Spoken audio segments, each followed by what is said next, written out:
Bismillahirrahmanirrahim. Assalamualaikum warahmatullahi wabarakatuh. Waalaikumsalam. Alhamdulillahirabbil alamin.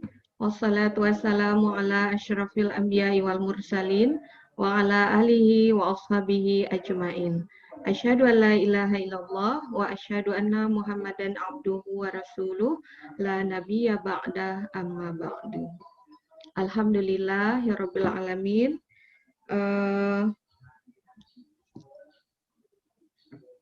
Bapak Ibu presenter dan juga peserta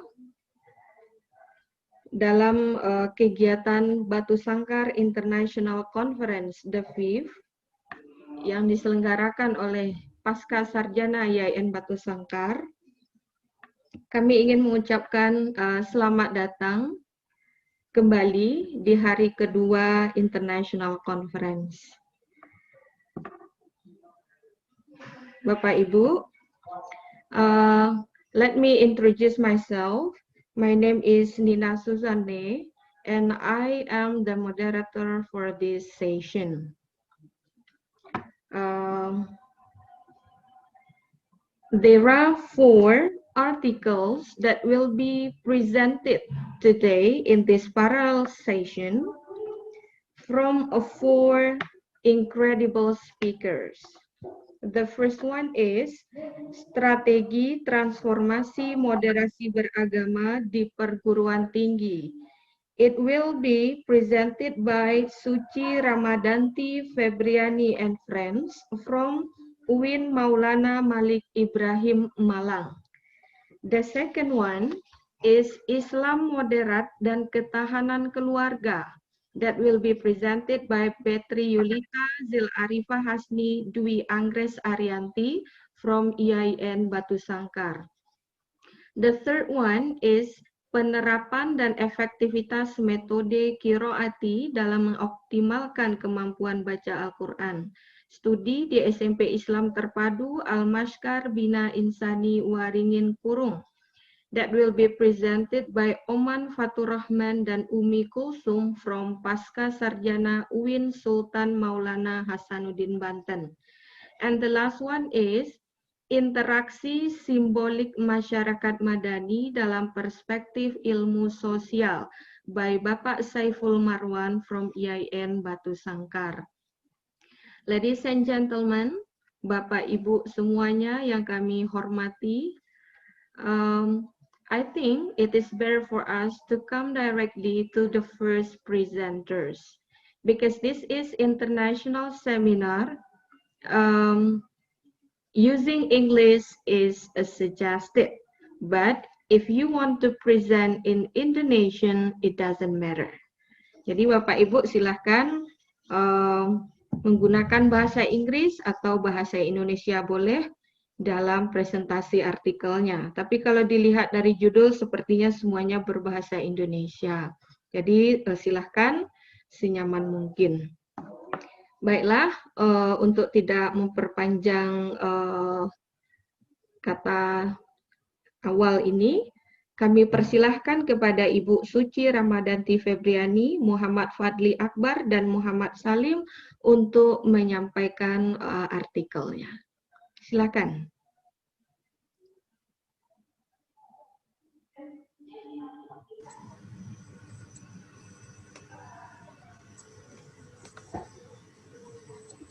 Bismillahirrahmanirrahim.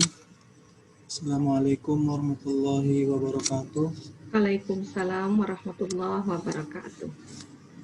Saya Muhammad Salim, perwakilan dari untuk kawan-kawan saya yaitu saudari Suci Ramadanti Febriani dan juga Muhammad Fadli Akbar. Bismillahirrahmanirrahim. Alhamdulillahirabbil alamin. Wassalatu wassalamu ala asyrafil anbiya'i wal mursalin sayyidina Muhammadin wa ala alihi washabihi rasulillah ajmain.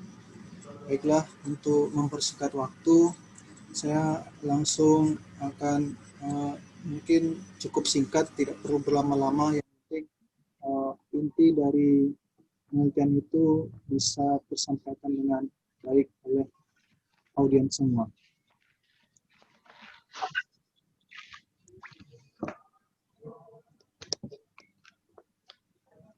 Saya membuka PowerPoint dulu.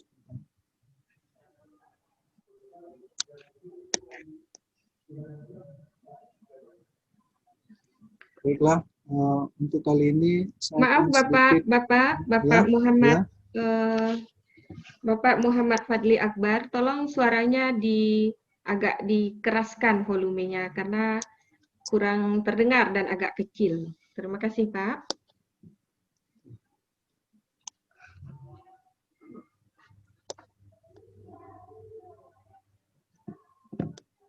Halo, apa terdengar cukup jelas?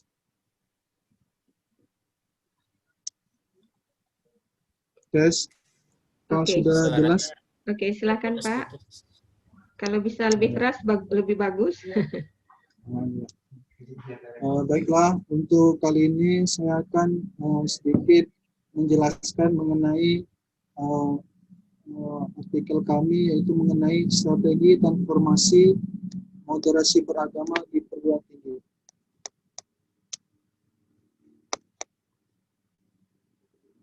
Nah, untuk yang pertama, kita melihat abstrak bahwa kita tahu bersama bahwa moderasi beragama ini merupakan salah satu misi dalam dunia, bahkan khususnya untuk pemerintah Indonesia itu sendiri melalui Kementerian Agama, di mana moderasi beragama ini harus prinsipnya adalah menjunjung tinggi toleransi, baik itu perbedaan agama, ras maupun dan lain sebagainya. Karena memang di negara ataupun di dunia ini perbedaan itu merupakan hal yang niscaya untuk kita hindari. Untuk itu moderasi beragama ini adalah salah satu cara agar kerukunan umat beragama maupun umat klaster yang lainnya, khususnya memang agama menjadi sorotan utama dalam moderasi beragama ini. Jadi memang kita harus memperhatikan dan juga kita harus menerapkan moderasi agama ini menjadi salah satu gaya hidup kita dalam kehidupan sehari-hari, sehingga terciptalah kerukunan baik di dunia maupun khususnya untuk negara kita tercinta yaitu Indonesia. Apalagi moderasi beragama ini bisa kita selipkan di instansi-instansi pendidikan, terutama di perguruan tinggi negeri, di mana maksudnya perguruan tinggi ya secara umum, di mana perguruan tinggi ini mempunyai peran yang sangat penting, karena di sanalah perkembangan seseorang dalam berpikir, dalam bertindak dan sebagainya itu melalui lanjutan, yaitu perguruan tinggi, di mana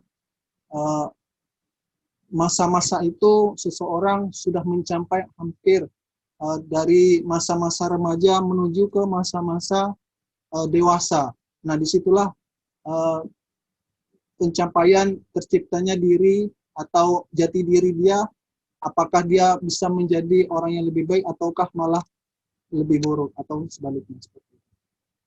Untuk itu, atas dasar itu makanya kami membuat strategi yang kuat untuk menopang terjadinya internalisasi moderasi beragama di perguruan tinggi, untuk menekan paham-paham yang tidak sesuai dengan tuntunan agama, seperti itu. Adapun untuk penelitian kami ini merupakan penelitian kualitatif yang dengan metode studi kasus di kampus kami sendiri, yaitu di UIN Maulana Malik Ibrahim Malam, dengan menggunakan data observasi, wawancara, dan juga dokumentasi, serta untuk proses analisis dan menggunakan pengumpulan data, reduksi data, dan pengambilan kesimpulan. Adapun latar belakang yang kami masalah yang kami buat dalam hal ini, yaitu yang pertama, ya kita sudah tahu bersama di mana latar belakang utama dari moderasi beragama muncul ini, yaitu dari adanya paham-paham ekstrim, bahwa ekstrim kiri, yaitu paham liberalis maupun paham-paham ekstrem kanan, yaitu radikalisme atau fundamentalisme. Nah, inilah apalagi khususnya di Indonesia begitu banyak teror-teror sehingga ataupun ketidaknyamanan untuk kita bersama, sehingga diperlukan strategi khusus, apalagi perannya di dalam perguruan tinggi dalam dunia pendidikan. Terus yang kedua, setelah munculnya permasalahan tersebut, maka selanjutnya kita harus menginternalisasi moderasi beragama dalam dunia pendidikan, khususnya untuk perguruan tinggi. Di mana yang saya bilang tadi, perguruan tinggi ini merupakan sesuatu peran yang sangat penting di dalam untuk menumbuhkan atau membuat open-minded kepada mahasiswa ataupun dosen-dosennya, sehingga negara ini khususnya bisa menjadi negara yang lebih aman, damai, dan tentram. Nah, adapun untuk internalisasinya itu, maka diperlukan proses atau strategi internalisasi itu, maka butuh strategi itu, maka dibutuhkan untuk proses internalisasi itu butuh strategi-strategi khusus supaya dalam moderasi beragama ini bisa mencapai puncaknya dan bisa meminimalisir kekerasan-kekerasan terjadi baik dari ekstrem kiri maupun ekstrem kanan. Untuk metodenya sudah saya jelaskan tadi.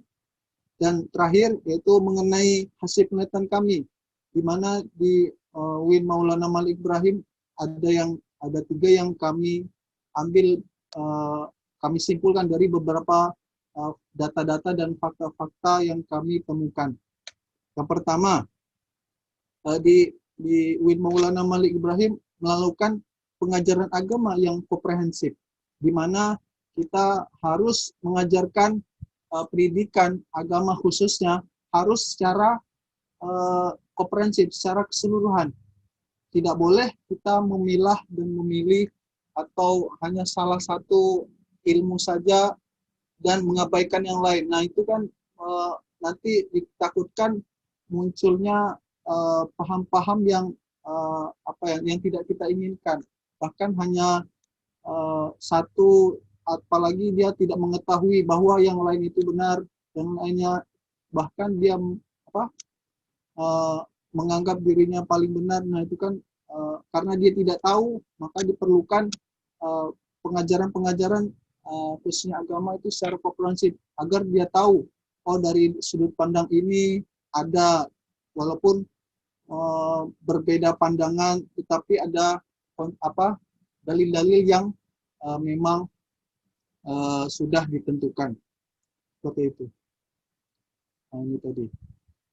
Yang kedua, yaitu tentang edukasi yang berkelanjutan. Nah, di UIN Maulana Malik Ibrahim ini, dia apabila ada suatu kasus ataupun yang terbaru, maka untuk menanganinya yaitu harus membuka atau forum diskusi, yaitu mengenai dengan strateginya bentuk dalam seminar, konferensi dengan tema-tema yang berkaitan dengan moderasi agama dan radikalisme.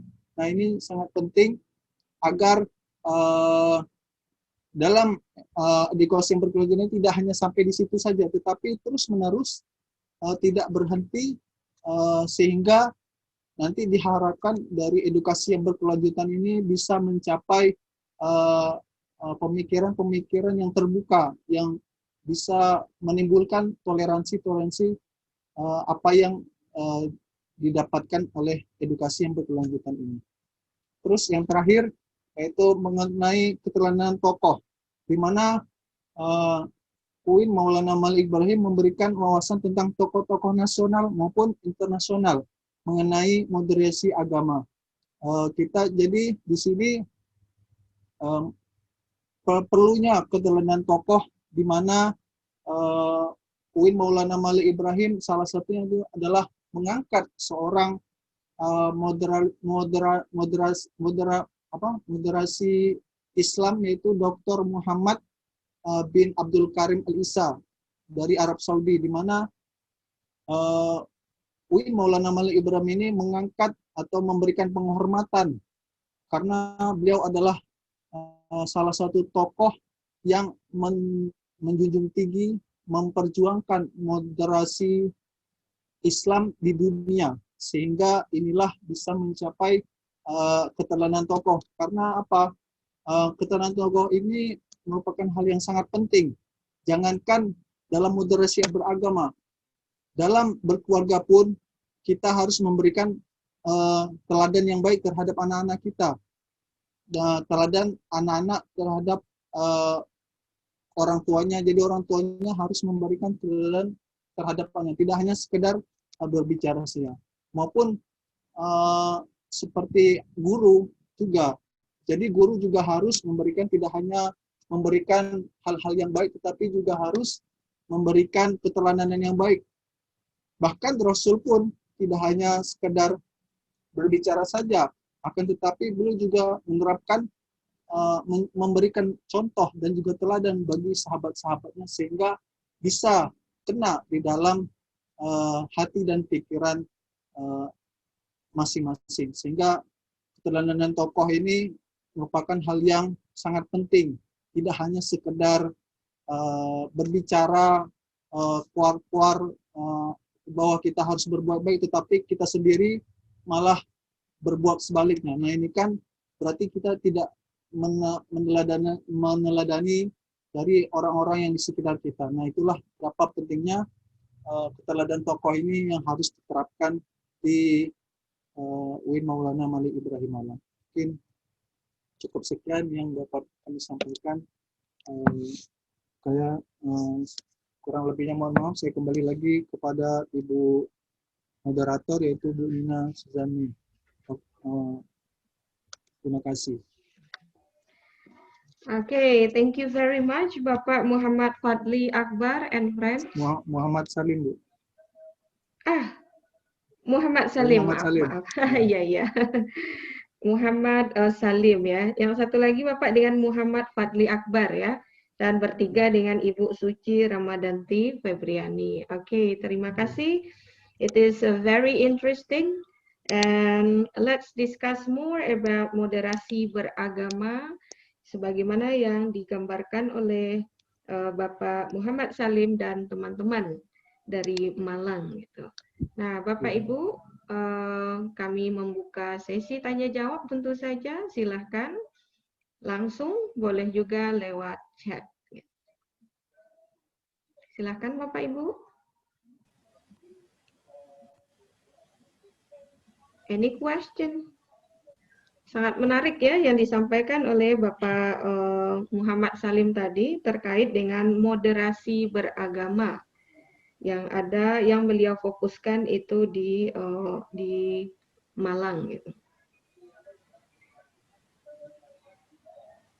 Bapak Ibu, silakan.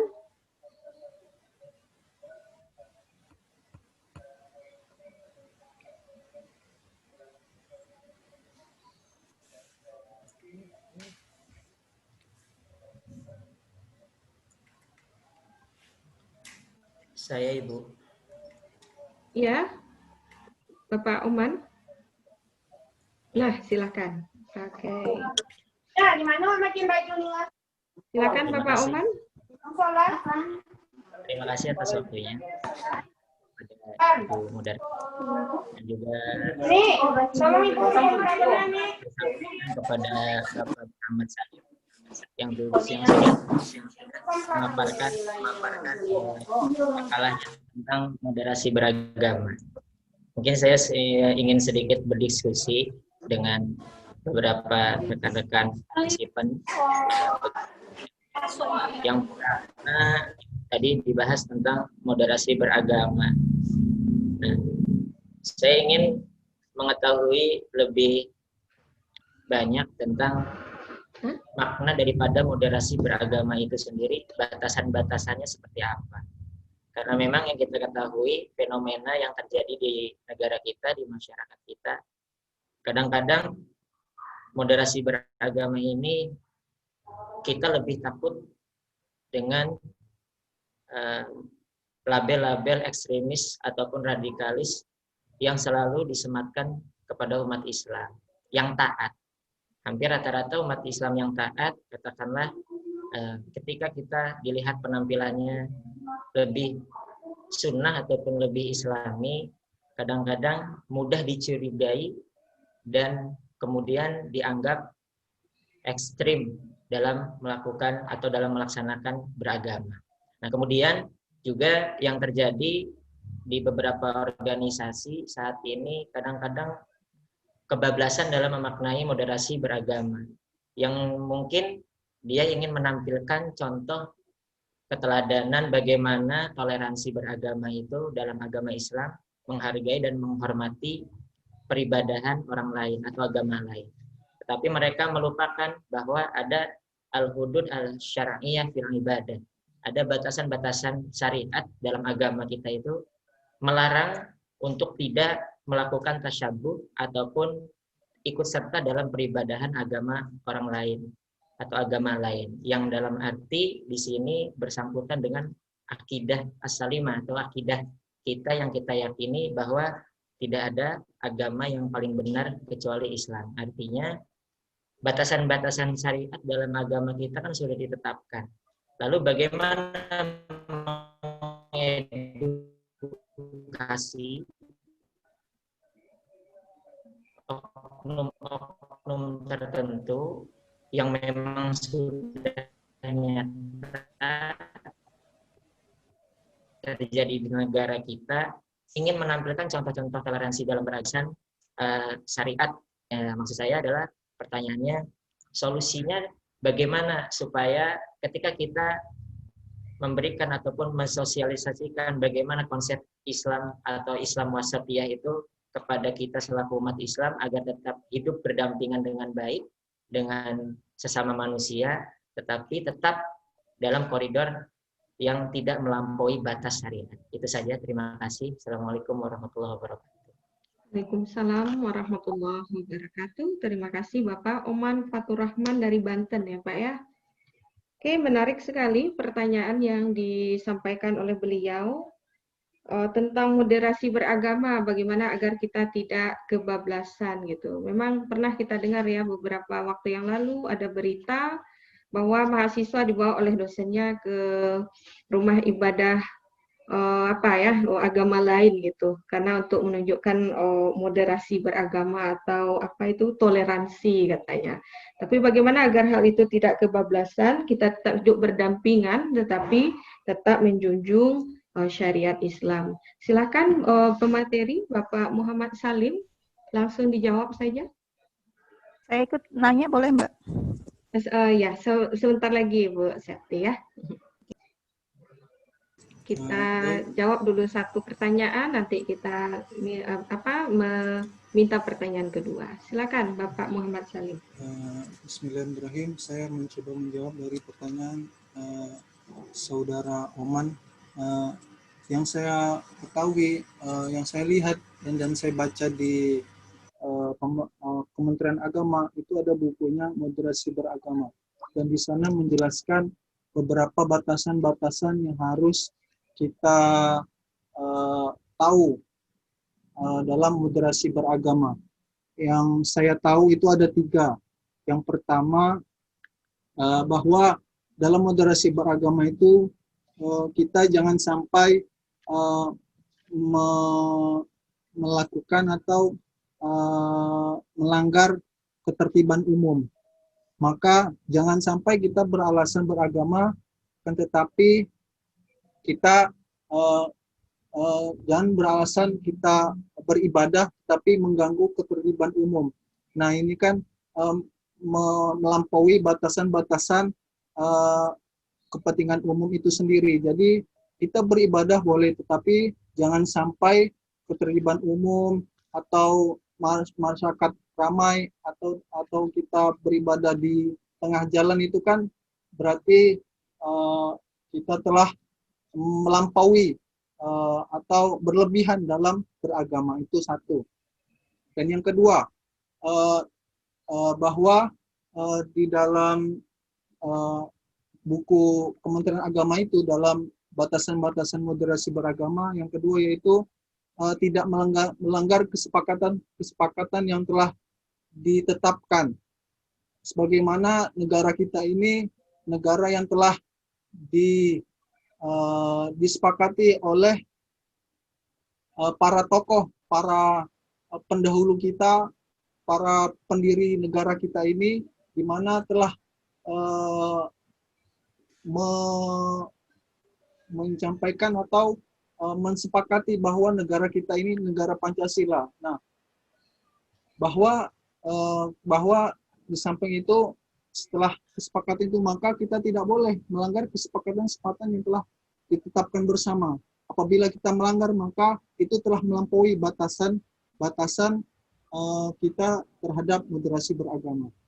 Terus yang terakhir itu, saya lupa yang terakhir, mungkin nanti saya bisa lihat lagi mengenai yang ketiga, yaitu saya lupa yang terakhir itu, mungkin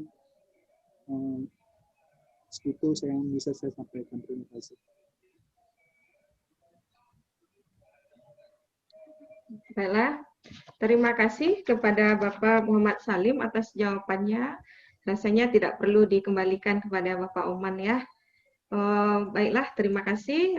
Kami buka satu lagi. Ibu Septi katanya mau menyampaikan pertanyaan juga, silakan. Ya, Mbak, terima kasih, Mbak.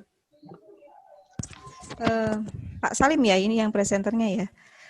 Saya tertarik banget Pak Salim dengan kajian Bapak ini karena memang Bapak mencoba untuk membahas terkait dengan transformasi ya, moderasi beragama di perguruan tinggi. Pertanyaan saya, ini perguruan tingginya spesifikasinya di UIN Malang saja kah tadi kasusnya? Iya, karena memang ya. Oke, kalau hanya di UIN Malang, saya sebetulnya tertarik banget. UIN Malang, UIN Jogja itu tempat saya untuk mengkaji kajian integrasi keilmuan, Pak. Jadi saya beberapa kali ke UIN Malang, ke UIN Jogja untuk melihat bagaimana proses UIN Malang itu melakukan transformasi kelembagaan dan kemudian membuat skema terkait dengan integrasi sains dan Islam, ya. Dan di sana memang sudah berkembang pesat dibanding perguruan tinggi lainnya yang ada di Indonesia. Pertanyaan saya, kalau kemudian mereka sudah berkembang dengan baik terkait dengan konsep integrasi keilmuan, saya ingin tahu sejauh mana peraturan ataupun panduan yang sudah dimunculkan oleh UIN Malang sendiri terkait dengan moderasi beragama. Karena Kemenak kan sudah punya panduannya tersendiri kan gitu ya. Dan bagaimana panduan dari Kemenak itu kemudian ditransformasi oleh kelembagaan internal dari UIN Malang untuk melakukan itu gitu. Sehingga kemudian kan jelas kalau Bapak berbicara tentang strategi mungkin hanya salah satu saja kan gitu ya, salah satu trik lah, poin dari apa yang dibahas dari yang diungkapkan oleh UIN Malang.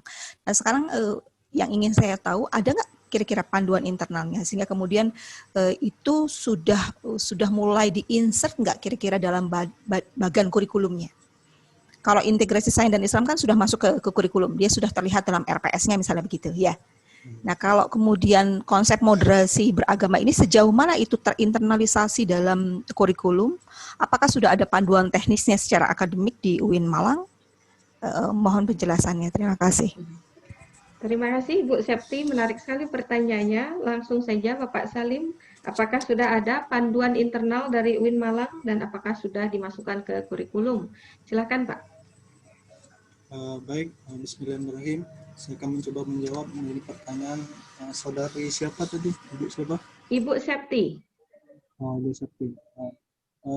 Untuk mengenai aturan-aturan yang di dalam UIN Malang, bahwasanya di UIN Malang ini memang dalam internalnya sudah mengikuti atasannya itu Kementerian Agama. Sedangkan apakah internalisasi itu cukup? Saya kira tidak cukup.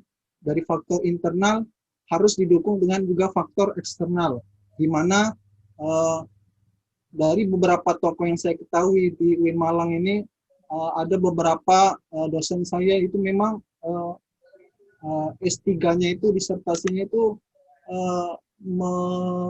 meneliti mengenai tentang radikalisme. Jadi beliau itu memang pakarnya, ahlinya dalam hal radikalisme. Jadi dari situ bahwa itu kan bisa menjadi salah satu keteladanan tokoh, dan juga beliau juga menyerukan dalam moderasi beragama itu sangatlah penting dalam kita hidup berdampingan dalam berdampingan berbagai klaster seperti itu. Jadi memang eksternalisasi ini hanya ditambahkan dengan sering-sering dikaitkan dengan diadakan kegiatan yang lebih bermanfaat secara luas, seperti melakukan misalnya ada waktu-waktu luang atau itu. Jadi UIN Malang ini melakukan dalam waktu yang luang itu dijadikan seminar-seminar mengenai moderasi beragama. Jadi tidak hanya sekedar dalam kurikulum saja yang mengikuti dari Kementerian Agama juga, tetapi dalam kampus itu sendiri melakukan yaitu tadi terobosan mengenai seminar-seminar mengenai moderasi beragama, yaitu radikalisme, ekstremisme. Bahkan kemarin pernah UIN Malang mendatangkan mantan teroris ISIS dari Suriah. Nah itu kan sangat berarti sekali bahwa pengalaman beliau bisa kita jadikan pelajaran untuk tidak terjumus ke lubang yang sama seperti itu, dan menguatkan moderasi beragama di dalam Indonesia kita yang tercinta ini seperti itu. Oke. Baiklah. Terima kasih banyak Pak Salim atas jawabannya, dan terima kasih juga Bapak Ibu yang sudah bertanya. Boleh sedikit lagi Mbak? Kita waktunya terbatas karena nanti mau masuk plenary hall ya kan Bu. Iya. Terima kasih. Bapak Ibu, let's proceed to the next presenter, ya, Ibu Betri Yulita, Zil Arifah Hasni, dan Dwi Anggres Arianti. The article is Islam Moderat dan Ketahanan Keluarga, and they are from IAIN Batu Sangkar. Silahkan, Ibu-ibu. Ibu Dwi Anggres Arianti. Tidak di sini. Tadi kelihatan namanya.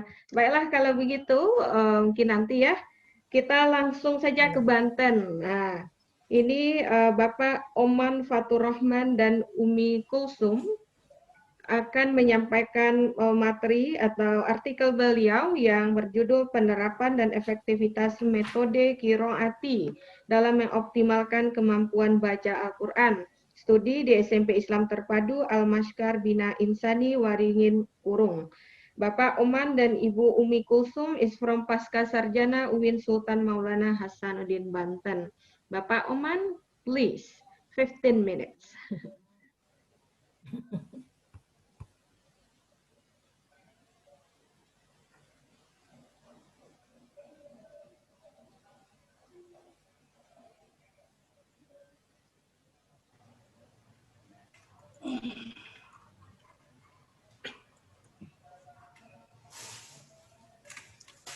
Cek.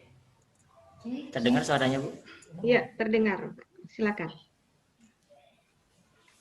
Baik, terima kasih atas waktunya. Bismillahirrahmanirrahim. Assalamualaikum warahmatullahi wabarakatuh.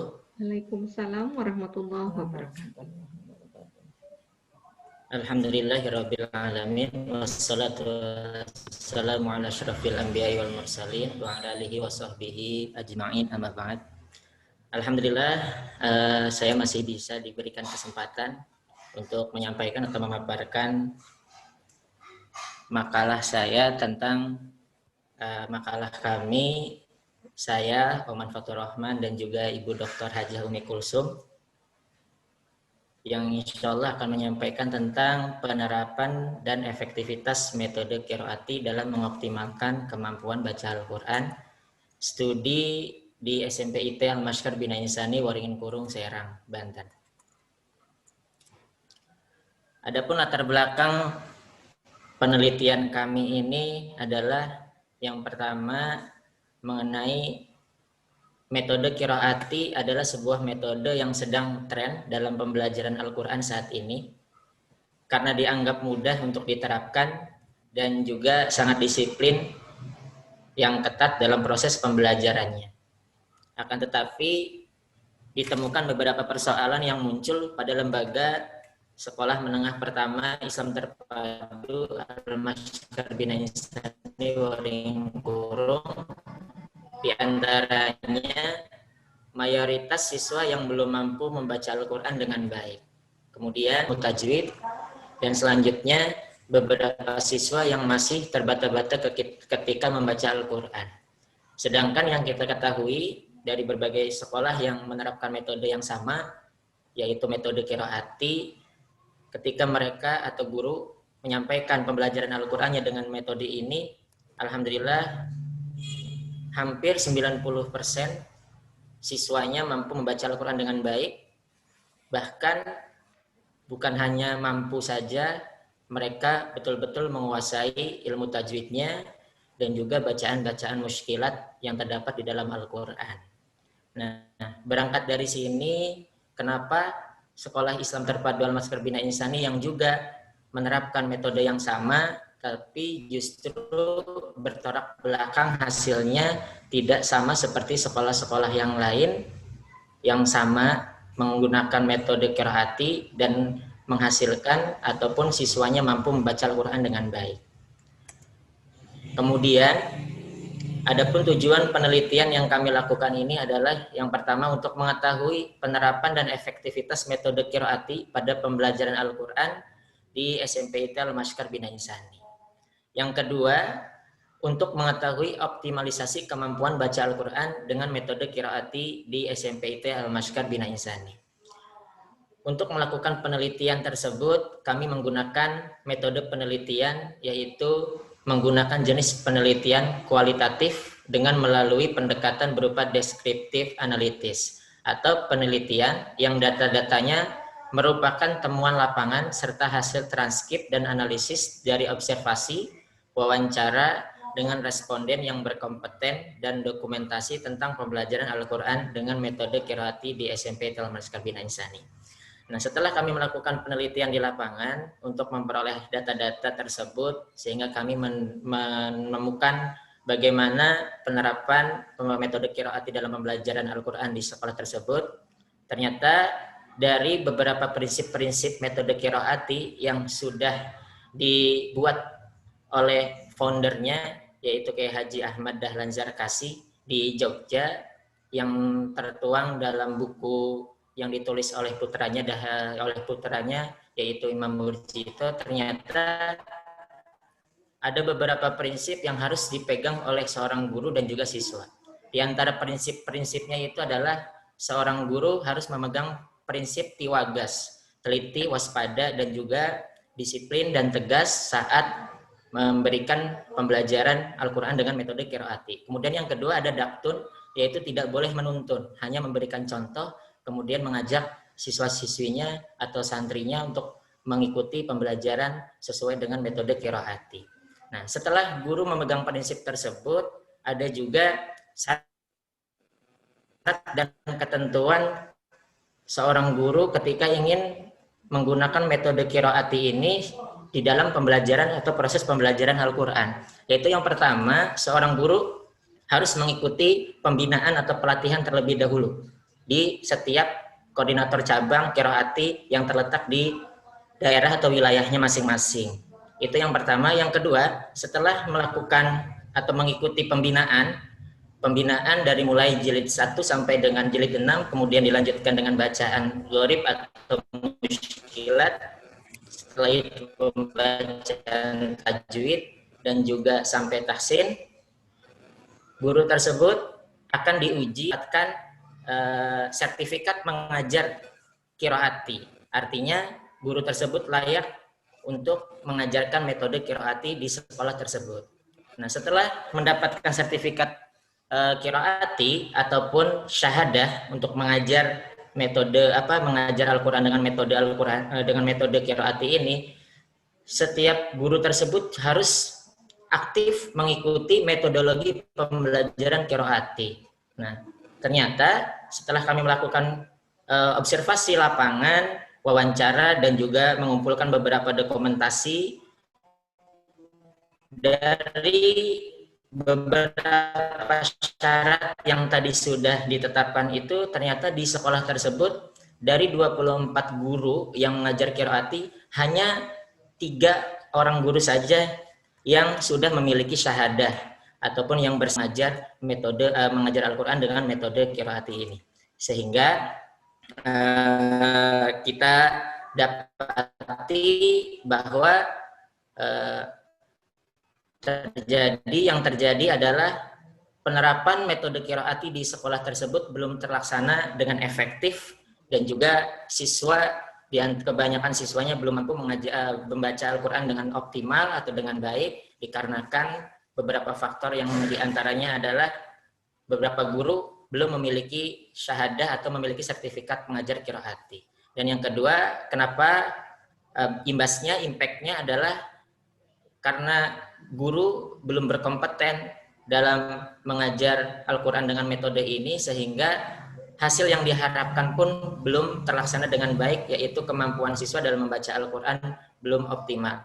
Nah, ini bisa dilihat dari setiap kenaikan jilid atau kelas yang dilakukan di sekolah tersebut, terlihat jilid atau kelas qiraati jilid rendah lebih banyak dibanding dengan kelas qiraati yang ada di kelas selanjutnya, ataupun kenaikan setiap jilidnya tidak terlaksana dengan baik, sebagaimana dalam bukunya Imam Murjito itu disebutkan bahwa setiap kenaikan jilid itu maksimal 3 bulan.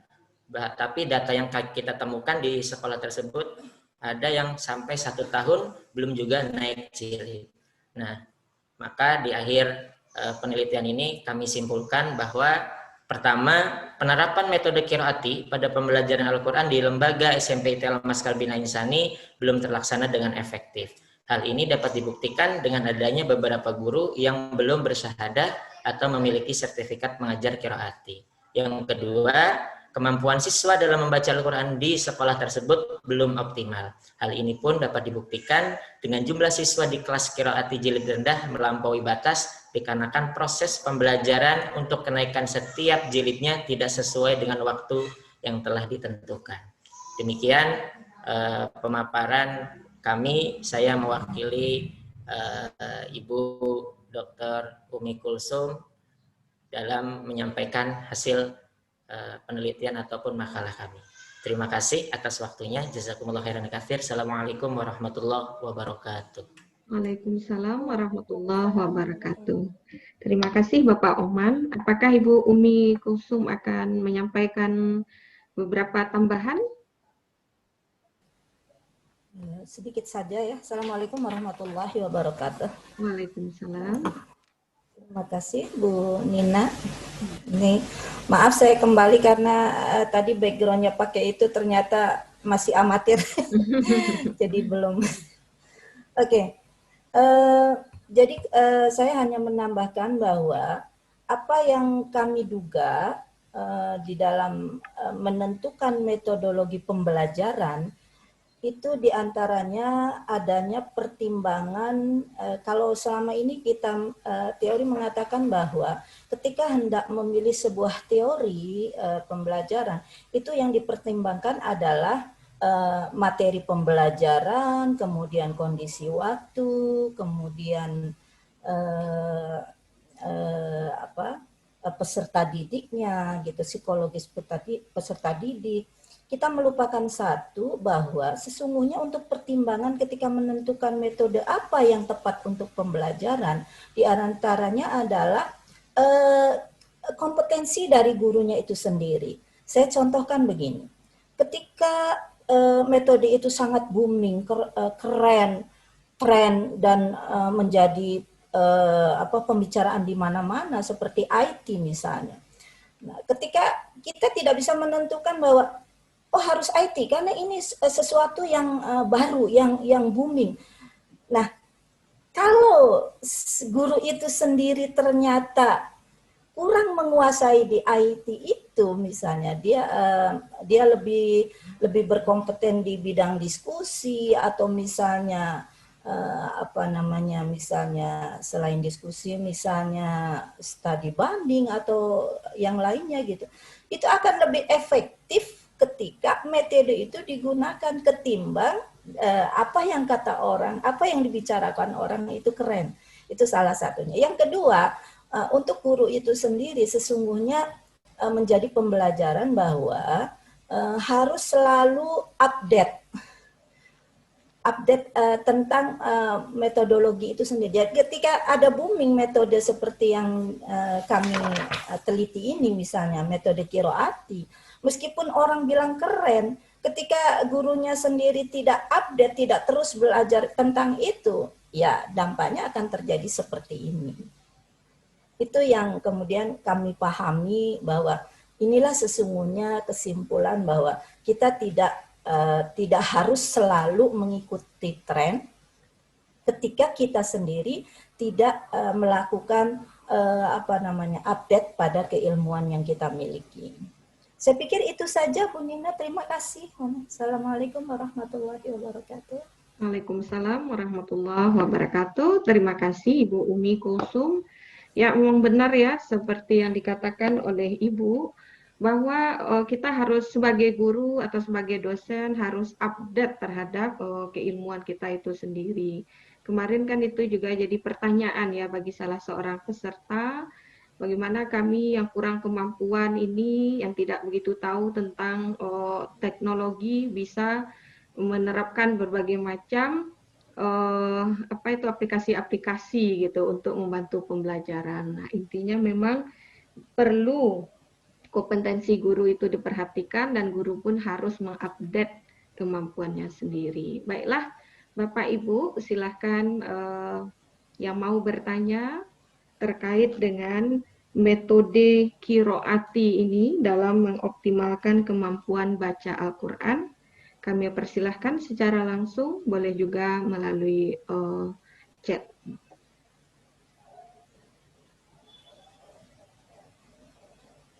Silakan Bapak Ibu.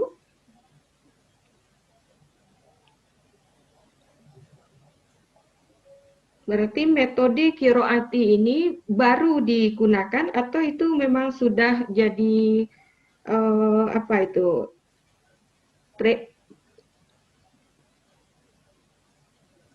sesuatu yang baru Bapak Ibu, atau itu sudah menjadi khasnya di SMP tersebut? Bapak Uman? Metode Qiroati ini, atau Ibu Umi Kulsum? Karena tadi katanya kan penerapannya itu belum efektif gitu ya kan, masih ada hal yang menjadi kendalanya gitu. Nah, itu metode tersebut sudah dipakai sekian lama atau itu sesuatu yang baru, Ibu? Ya, metode tersebut sebetulnya di sekolah tersebut, hasil informasi yang saya dapatkan dari koordinator Al-Quran atau dalam hal ini wakil kepala sekolah bidang Al-Quran, beliau menyampaikan bahwa metode Qiroati ini sebetulnya sudah lama, sekitar sejak berdirinya SMP, 2 tahun setelah berdirinya SMP, itu sekitar tahun 2010. Nah, berarti sekitar hampir 10 tahun digunakan. Memang kendalanya adalah pembinaan guru terhadap metode ini belum terlaksana dengan baik. Sehingga dalam penelitian kami pun ada sarannya itu diantaranya adalah memberi saran kepada kepala sekolah ataupun bidang kurikulum Al-Quran agar senantiasa memberikan bimbingan atau pembinaan terhadap guru-guru yang memang dilibatkan dalam pembelajaran Qiroati. Artinya kompetensi guru ini adalah modal awal bagaimana mentransfer ilmu kepada peserta didiknya. Kalau kompetensi gurunya sendiri masih belum mampu, bagaimana dia bisa mentransfer ilmunya terhadap peserta didiknya? Yang terjadi di situ adalah miss, yang mana hanya ingin mencapai target-target tertentu, tetapi justru pembelajarannya esensinya tidak didapat daripada pembelajaran yang sudah ditetapkan oleh lembaga tersebut. Itu, Bu. Baiklah, terima kasih Bapak Oman. Sudah lama sepertinya ya, 10 tahun gitu. Ada pertanyaan di chat ini dari Bapak Fatur Rizky. Beliau bertanya, bagaimana tips metode qiraati bagi pengajar untuk kasus-kasus di mana susahnya anak didik untuk melafalkan suatu makhraj disebabkan kendala logat dan dialek daerah, misalnya medok. Nah, terima kasih. Silakan Bapak, Ibu. Ya. Terima kasih, menarik sekali. Yang ingin saya sampaikan adalah metode ini memang dibuat pertama kali oleh Bapak Kiai Haji Dahlan Zarkasi. Beliau asli orang Jawa ya, Jogja. Kemudian turun-temurun ke putra-putranya dan putrinya. Kemudian mendirikan cabang-cabang, terjaga kelestariannya, tidak mudah diajarkan, tapi harus dipatuhi ketentuan-ketentuan yang sudah diterapkan oleh koordinator pusat. Nah, termasuk diantaranya adalah berbicara dengan logat. Beliau-beliau ini adalah asli Jawa, bicara sehari-harinya juga logatnya medok gitu ya. Nah, ternyata ketika belajar atau membaca Al-Quran, ya mereka justru terdengar seperti biasa. Artinya dengan metode ini dibuktikan oleh beliau berbicara atau komunikasi sehari-hari dengan membaca Al-Quran itu tentu saja berbeda. Nah, maka kalau di dalam qiraati ini yang saya baca di bukunya Imam Murjita itu, beliau menyampaikan bahwa penekanannya adalah pertama bagaimana melafalkan setiap huruf itu sesuai dengan makhrajnya. Nah, itu tertera di jilid 1, di qiraati jilid 1. Nah, ketika sudah seorang guru sudah mencontohkan bagaimana makhrarijul huruf, setiap huruf yang dilafalkan, baru murid akan mengikuti apa yang telah dilafalkan. Nah, tentu saja tidak hanya membaca dengan buku qiraati yang jilid tersebut, tetapi guru ini sudah menyiapkan wasailul idhah ataupun alat peraga berupa huruf-huruf yang dibuat secara menarik, yang kemudian diperagakan oleh guru tersebut agar siswa terbiasa melafalkan huruf tersebut dengan baik. Misal contoh, guru tersebut yang hasil observasi yang saya lihat langsung di kelasnya itu, guru memang dia yang sudah bersahadah, betul-betul dia disiplin dalam menerapkan metode ini. Nah, dia membuat alat peraga yang ditulis, misalkan materi hari ini tentang huruf alif dan ba. Jadi dia membawa alif dan ba itu di tangannya, yang kemudian siswa mengikuti sesuai petunjuk atau arahan oleh guru tersebut. Misal, ketika guru mengangkat huruf alif secara kompak, siswa di dalam kelas tersebut membaca alif. Begitu pula secara bergantian dia menggunakan atau menunjukkan huruf ba, maka semuanya kompak membaca ba. Dan seterusnya itu dilakukan secara disiplin dan rapi oleh guru tersebut. Dan ini tentu saja jika gurunya berkompeten. Nah, yang jadi pertanyaan, yang jadi bahan temuan kami di lapangan itu, di sekolah tersebut sangat sedikit yang melakukan hal tersebut, sehingga mungkin ini jadi masalah yang kemudian kami dapatkan jawabannya, oh kenapa sekolah ini metodenya sama dengan sekolah yang satunya tapi hasilnya tidak sama. Itu saja, Bu. Terima kasih. Terima kasih Bapak Oman. Selanjutnya masih ada pertanyaan nih Pak, dari Bapak Salim Al-Halim. Apakah metode qiraati berorientasi pada bidang apa? Misalnya keterampilan membaca lebih cepat dan baik, apakah bisa dilakukan? Maksudnya apa, berorientasi kepada apa metode qiraati ini? Apakah misalnya keterampilan membaca lebih cepat dan baikkah? Dan kemudian apakah bisa dilakukan pada semua umur, baik TK, SD, dan SMP? Terima kasih.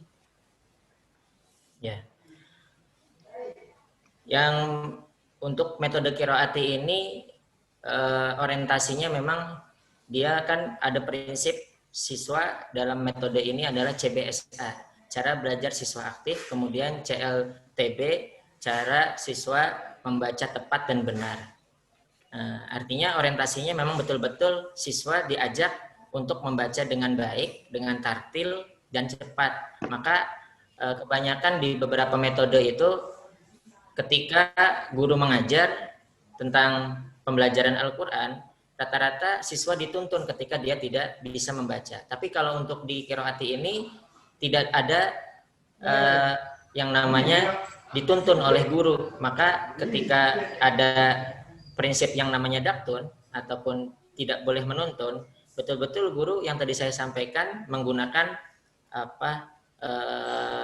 alat peraga tadi sehingga mampu memberikan pembelajaran dengan efektif dan baik. Nah, yang selanjutnya, apakah boleh digunakan untuk setiap jenjang atau umur? Iya, memang pertama kali metode qiraati ini dibuat dari mulai jilid 1 sampai jilid 6, kemudian dilanjutkan dengan ada buku muskilat, kemudian tajwid, selanjut ke Al-Quran sampai dengan tahfidz. Itu untuk jilid 1, 2, dan 3 itu memang diperuntukkan untuk anak usia dini. Tapi pada kenyataannya di lapangan banyak sekali anak yang sudah masuk usia SMP belum juga mampu membaca Al-Quran. Nah, artinya metode ini sangat relevan baik untuk anak usia dini ataupun anak di usia sudah memasuki usia remaja. Bahkan sedikit banyak saya berbicara ataupun berkomunikasi dengan koordinator wilayah itu, beliau menyampaikan bahkan banyak orang tua pun yang belum bisa membaca Al-Quran dengan baik, terbata-bata dia kemudian belajar qiraati dan alhamdulillah dengan metodologi yang baik dan benar mereka bisa membaca Al-Quran itu dengan baik. Nah, kembali lagi intinya apa yang disampaikan oleh Ibu Umi tadi, bahwa metode sebaik apapun kalau tidak diimbangi dengan kompetensi gurunya, maka hasilnya tidak akan pernah baik atau tidak akan pernah maksimal. Artinya terus kita tingkatkan selaku pendidik, mungkin rekan-rekan partisipan di sini banyak, diantaranya dosen, guru, dan lain sebagainya, atau di bidang apapun, sebaiknya kita terus mengupgrade ataupun meningkatkan kembali kualitas kompetensi kita di bidang kita masing-masing. Terima kasih, itu saja. Terima kasih kepada Bapak Oman. Ada beberapa pertanyaan lagi, tapi rasanya tidak bisa dijawab langsung gitu ya, karena kita terbatas waktu. Kami mohon Bapak Oman dan Ibu untuk berkenan memberikan jawabannya di chat juga gitu, sehingga ya bisa tetap berkomunikasi lewat chat. Dan kita berikutnya akan, insya Allah. Ya, silakan. Dan kita akan masuk ke sesi berikut, yaitu tentang materi berikut dari Bapak Syaiful Marwan yang akan menjelaskan kepada kita tentang interaksi simbolik masyarakat madani dalam perspektif ilmu sosial. Beliau adalah dosen di IAIN Batu Sangkar. Bapak Syaiful Marwan, apakah Bapak siap?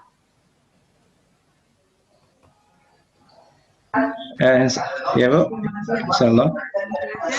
Sekarang giliran Bapak untuk menyampaikan. Silakan Pak. Daftar hadir tunggu Wahida Bu. Kali air.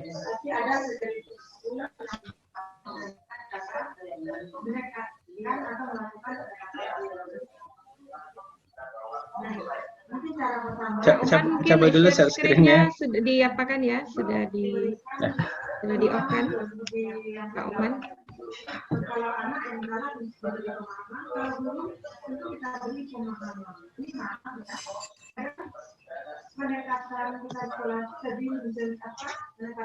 Pak Oman, share screen-nya sudah bisa ditarik kembali gitu. Karena kita akan karena masih slide-nya Pak Oman yang kelihatan. Iya. Oke. Ya. Nah, silakan Oke, Bapak Syaiful siap, Pak. Marwan.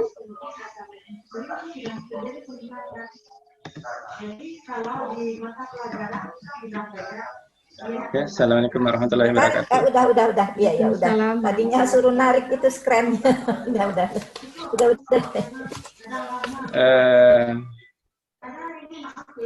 Alhamdulillah, terima kasih kesempatan diberikan oleh Bu Nina dalam sesi paralel untuk BSc 5.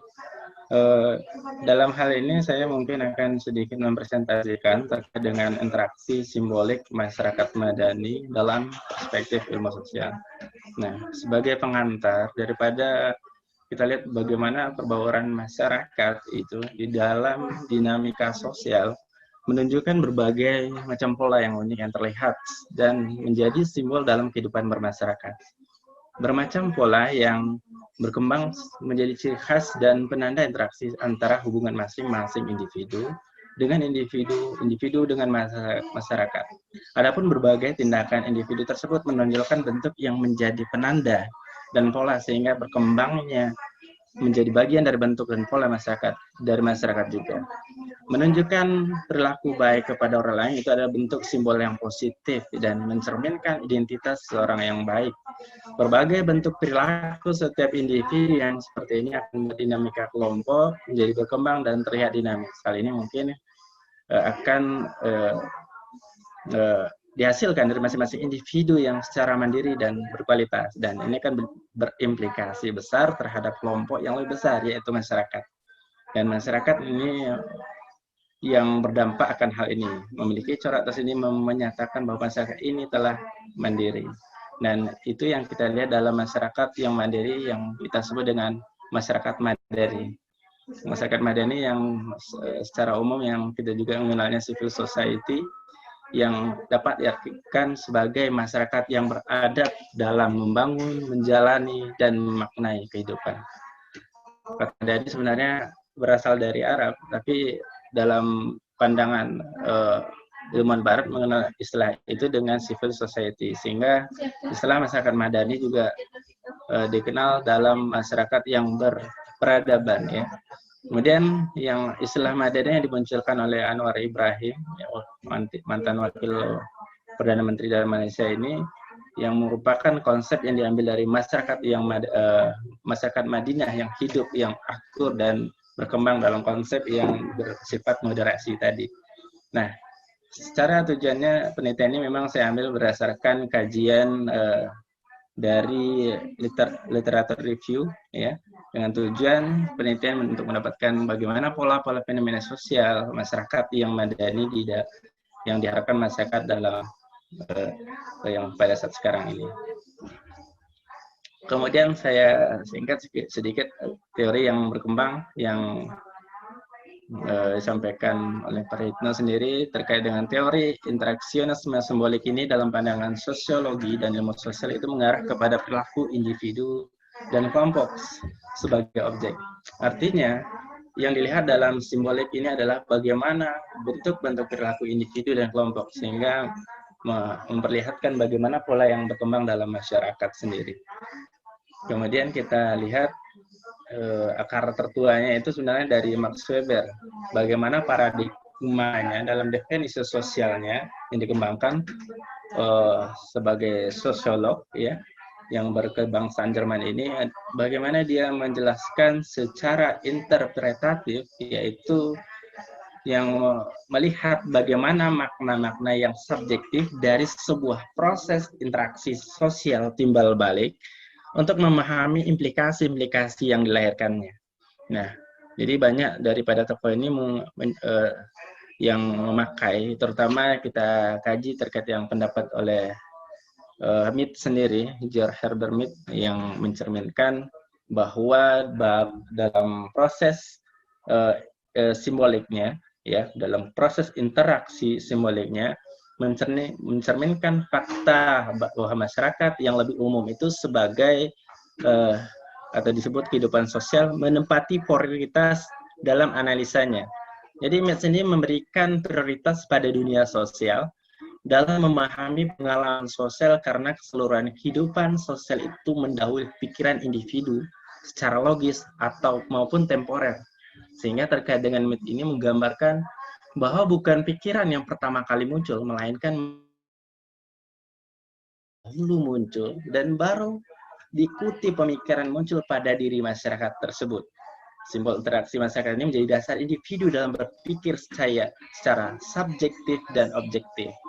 Nah, ada beberapa yang dikembangkan pendapat Mick ini dalam teorinya terkait interaksionisme simbolik, ya. Beberapa konsep terkait dengan simboliknya. Pertama, adanya tindakan. Terkait dengan tindakan sendiri, dalam konsep masyarakat yang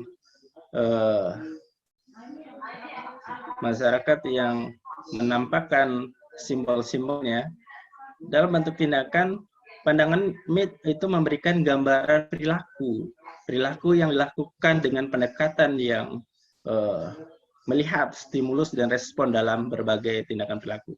Ada 4 hal yang dijelaskan di dalam kaitannya dalam memperlihatkan tindakan ini, yaitu tahapan pertama yaitu adanya impuls, yang mana merupakan tahap awal melibatkan stimulus indera individu itu secara langsung, melihat perkembangan masyarakat. Kemudian yang kedua, itu adanya persepsi. Ya. Persepsi ini pertimbangan yang muncul karena adanya impuls tadi, jadi munculnya suatu persepsi. Kemudian yang ketiga, adanya manipulasi, merupakan tindakan dilakukan sesuai dengan persepsi sebelumnya. Yang keempat, adanya konsumsi, berarti bahwa terakhir, dalam respon inspol yang ditindakan bertujuan memuaskan dari impuls awal. Yang kedua, yang terkait dengan konsepnya dari Mead, yaitu gestur. Gestur sendiri adalah bentuk dari komunikasi nonverbal yang dibentuk daripada aksi tubuh terlihat dalam mengkomunikasikan pesan-pesan tertentu. Selanjutnya, simbol. Simbol di sini diartikan adalah salah satu gestur yang dapat diinterpretasikan oleh manusia. Jadi gestur ini adalah simbol ini adalah diwujudkan dalam bentuk simbol. Ya, simbol ini adalah representatif daripada gestur tadi, dari memperlihatkan daripada gestur menampilkan suatu simbol. Kemudian pikiran, konsep pikiran dalam konsep daripada Mead, bahwa pikiran itu bukan sebagai benda, melainkan suatu proses sosial yang mana dalam skema aksi-reaksi, namun kebanyakan tindakan manusia melibatkan suatu proses mental. Jadi bagaimana individu menilai itu sebagai pikirannya, dia melihat bagaimana apa berkembang dalam masyarakat. Kemudian diri, atau dalam konsep daripada Mead, tubuh itu bukanlah diri, tetapi melainkan jika berkembang dalam konteks pemikiran, itu barulah dikatakan dalam konsep diri. Sehingga diri mengalami perkembangan secara proses sosialisasi. Kemudian ada istilah I and me. Di sini dikatakan, I ini disebutkan sebagai subjek, sebagai individu tersebut.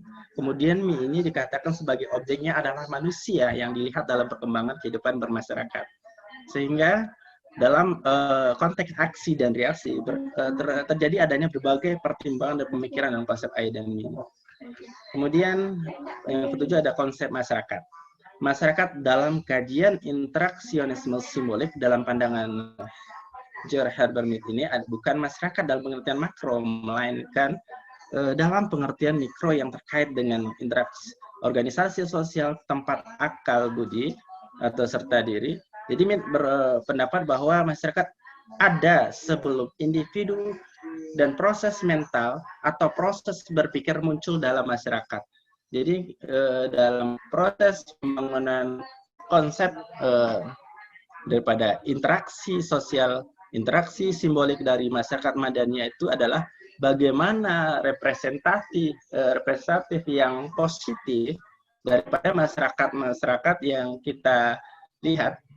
Kehidupan masyarakat yang kita lihat yang secara madani yang memang beradab, ya. Kalau dalam konsep moderasi memang sangat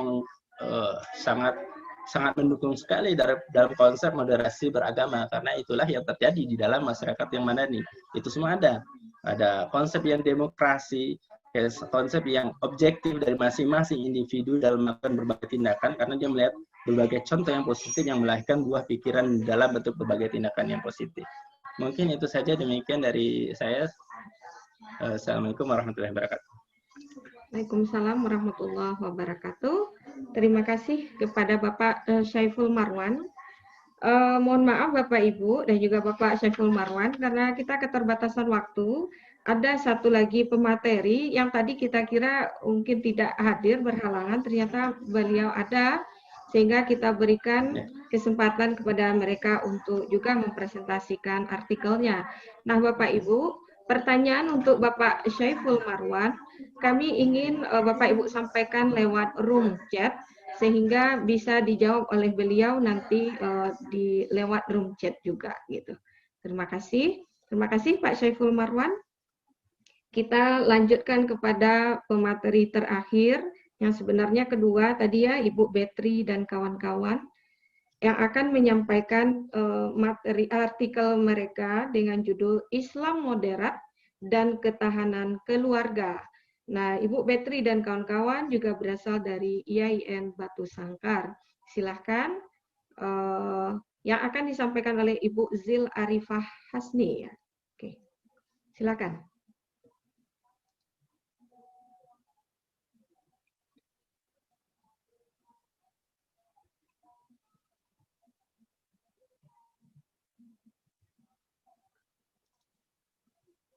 Ibu Zil Arifah Hasni, apakah hadir? Karena beliau mengirimkan chat bahwa presentasi akan dilakukan oleh Ibu Zil Arifah Hasni.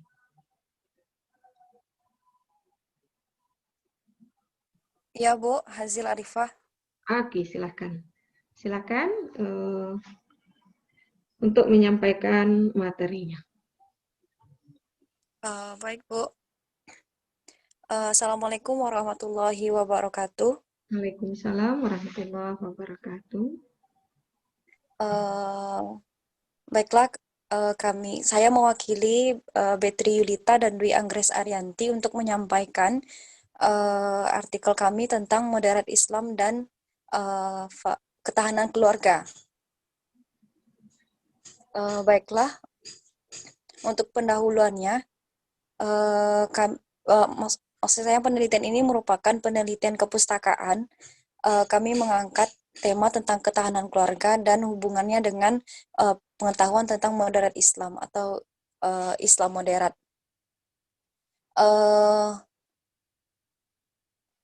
Islam moderat terdiri dari kata Islam dan moderat. Kata moderat artinya pandangan dan sikap. Islam moderat adalah sebuah istilah yang digunakan kepada pemeluk agama Islam. Pemeluk agama Islam yang tidak memihak pada aliran-aliran lain, menolak cara-cara kekerasan yang dilakukan oleh kalangan lain yang menganut model Islam radikal, tetapi selalu berupaya untuk menerapkan syariat Islam secara utuh disesuaikan dengan kondisi masyarakat yang secara real dihadapi, serta tetap berpegang teguh kepada Al-Quran dan As-Sunnah sebagai panduan hidup. Dan ketahanan keluarga adalah kondisi dinamis suatu keluarga yang memiliki keuletan dan ketangguhan serta mengandung kemampuan fisik dan psikis, mental, spiritual, guna hidup mandiri dan mengembangkan diri dan keluarganya untuk hidup harmonis dalam meningkatkan kesejahteraan lahir dan kebahagiaan batin. Nah, faktor-faktor yang mempengaruhi atau melatar belakangi lemahnya ketahanan keluarga Muslim, yang pertama adalah lemahnya komitmen terhadap nilai-nilai keislaman, yang kedua sikap hidup yang materialistis, yang ketiga berkembangnya nilai-nilai jahiliyah yang dapat dengan mudah diakses melalui kemajuan teknologi yang terjadi saat ini. Ketahanan keluarga dapat dicapai bila mampu memenuhi 5 aspek. Yang pertama, adanya kemandirian nilai. Yang kedua, kemandirian ekonomi. Yang ketiga, kesalehan sosial. Yang keempat, ketangguhan menghadapi konflik. Yang kelima, kemampuan menyelesaikan masalah. Nah, kesempurnaan Islam mewujudkan ketahanan keluarga karena dengan adanya pengetahuan tentang Islam yang sempurna, maka secara tidak langsung ketahanan keluarga akan meningkat. Karena penerapan sistem ekonomi Islam yang memastikan terpenuhinya kebutuhan asasi per individu dengan mekanisme yang khas. Dan penerapan sistem ekonomi Islam juga yang akan memastikan kekayaan negara maupun rakyat tidak jatuh ke tangan asing ataupun asing. Selanjutnya, penerapan sistem pendidikan Islam pun akan mewujudkan ketahanan keluarga karena penerapan sistem pendidikan Islam ditujukan untuk mencetak kepribadian Islam yang akan memberikan banyak manfaat bagi kemajuan Islam dan kaum muslimin. Selanjutnya, kesalehan sosial tadi yang disampaikan dalam aspek-aspek yang akan mempengaruhi ketahanan keluarga, di mana penerapan sistem sosial ini dalam Islam akan menciptakan masyarakat yang bersih dari berbagai kemaksiatan termasuk penyimpangan seksual semacam LGBT.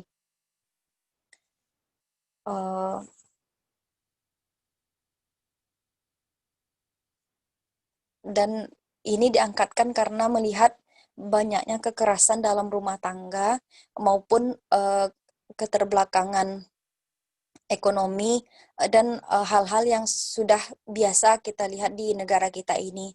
Makanya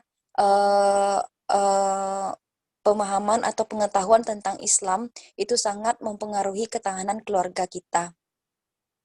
Baik, Bu, sekian presentasi dari saya.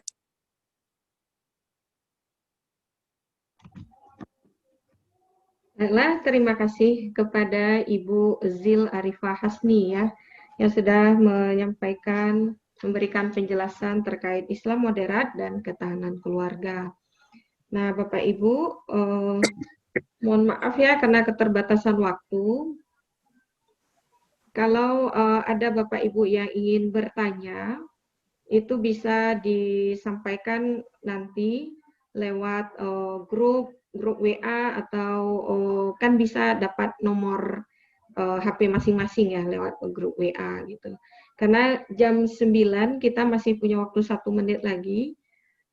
Kita harus bergabung ke plenary hall karena akan dilanjutkan dengan materi dari keynote speaker kita dari Malaysia dan juga dari USA dan juga dari Yordania. Bapak Ibu silahkan diisi link presensinya. Sudah ya Bapak Ibu, sudah ditampilkan di chat. Kami selaku moderator ingin mengucapkan terima kasih yang sebesar-besarnya, khususnya kepada speakers, Ibu Suci Ramadanti and Friends, Betri Yulit.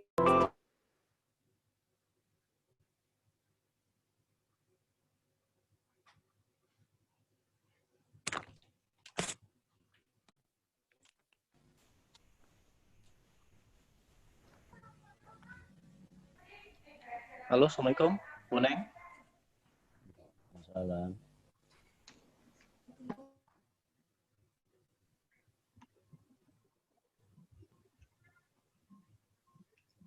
Husni, kita mulai, Husni. Halo.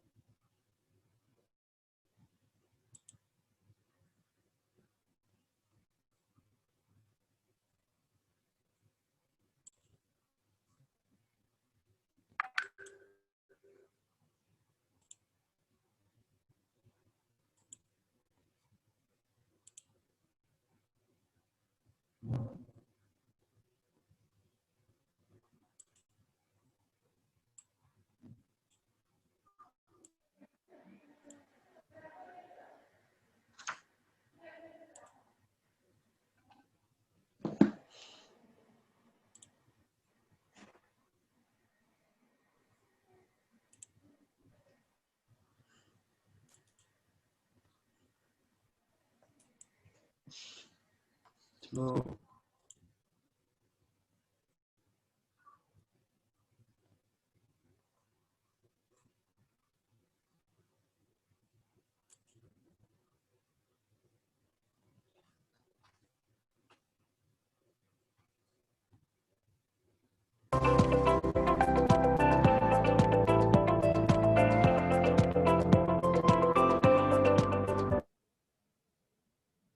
sudah hadir.